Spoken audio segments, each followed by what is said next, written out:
हम इस वक्त मिस लैला मेहंदी के साथ हैं। ये कनेडियन हैं। इन्होंने कुछ अर्से पहले इस्लाम कबूल किया और फिर उन्होंने अपनी एक कंपनी लॉन्च की है जो कॉस्मेटिक्स की कंपनी है।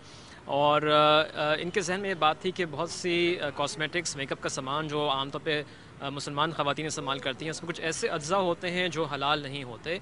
लिहाजा ये इन्होंने सोच के अपनी कंपनी लॉन्च की और अपनी कुछ प्रोडक्ट्स भी लॉन्च की हैं। सऊदी अरेबिया में, दुबई में लॉन्च कर चुकी हैं और अब पाकिस्तान में भी ये आई हैं। तो इनसे बात करते हैं। Miss Laila, welcome to Pakistan. And thank you. How do you like it so far? I like it. It's great, positive. I'm happy here. And is this the first time that you've been here? Yes, it's my first time that I've been here. Okay, now tell me, Leda, many women in the Muslim world who use makeup and other cosmetics, they don't know that many of the ingredients that are in those cosmetics, they are not from the halal source. So how could one find out? Well, I do a lot of work in my marketing, speaking engagements, my website.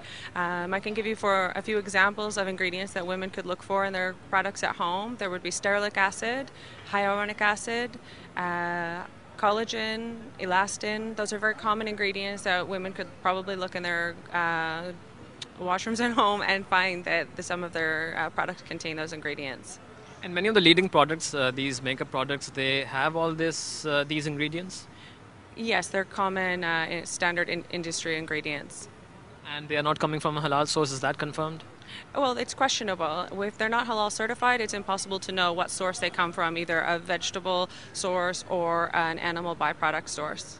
And these ingredients are in the daily use cosmetics like nail polishes, lipsticks.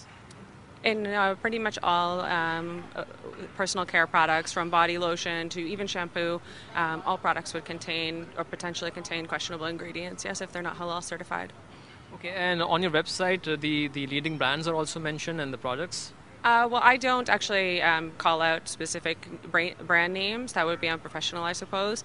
But women could just look in in the products that they have. Okay, now when did you launch One Pure, which is your brand? I started working on it by myself in 2007, and I officially launched last year on Saudi Airlines and Galeries Lafayette in Dubai. I'm still working it on my own, but I'm looking to expand and find a local partner here in Pakistan, being invited by the Global Halal Congress for this type of development of halal industries in Pakistan. Okay, and Leila, when will you be launching your product in Pakistan? I would like to be able to launch in about 6 months in Pakistan. I've done a little bit of research. Obviously, that the market is massive. My market potential in Pakistan would be about 1.6 million women, and that's unprecedented, only second to Indonesia. So the potential here is massive. Okay, and you have a whole range of products? I have 13 skincare products right now, and I'm expanding all the time. Yeah. Now, when we compare the prices of these products with the leading brands, how have you priced your product? I've priced it so that it's entry-level premium, so it's not a prohibitive price for a woman who's career-oriented, that she's making a little bit of money. She sees skincare as essential. She would buy my products. They're not entry-level, extremely inexpensive, and they're not at the top range either. Okay, Leila, tell me, you are creating awareness among Muslim women that many of these products may not be halal, and the ingredients in different products may not be halal because they are coming from an animal source, right? Right, so there's an industry called rendering, and you have chicken, pig, horse, cow, everything. Their byproducts are in one pot and then sold to the cosmetics industry as a whole. So you don't know what's in that byproduct, if it's from chicken or horse or even forbidden ingredients. How are you raising awareness? I'm working at it right now with this type of interview on my website, marketing, and speaking to women on a daily basis. People approach me with questions, and I do my best to answer them, although I'm not an authority. So if you have any further questions, I always recommend women to speak to an imam or someone in their family that they trust. What was the response to your products in Saudi Arabia and in Dubai? Well, so far people have the same questions like you've asked me today. What are the type of ingredients that I should look out for? Are you sure that that this is true? They have a lot of questions, and once they do their own investigations based on some of the information I tell them, people are very thankful that I am offering an alternative for those who want it. Okay, you have entered a very competitive market because what you are selling is something very new, and some of the leading brands in cosmetics have been there for years. Yes. So how do you, what's your marketing strategy? How do you think you'll be able to make inroads into such a competitive market? Well, first of all, it's really hard. And second, I really work hard and I try to be better than them. It's the only strategy that I can have is to have better packaging, better products, better marketing material, and that I'm involved in the marketing of the company as well. Women can relate to me, they can come up to me, they can meet me, speak with me. Other brands don't have that because they're just major corporations. There's no personality involved in the brand anymore. Okay, so the response has been good so far. Are you encouraged?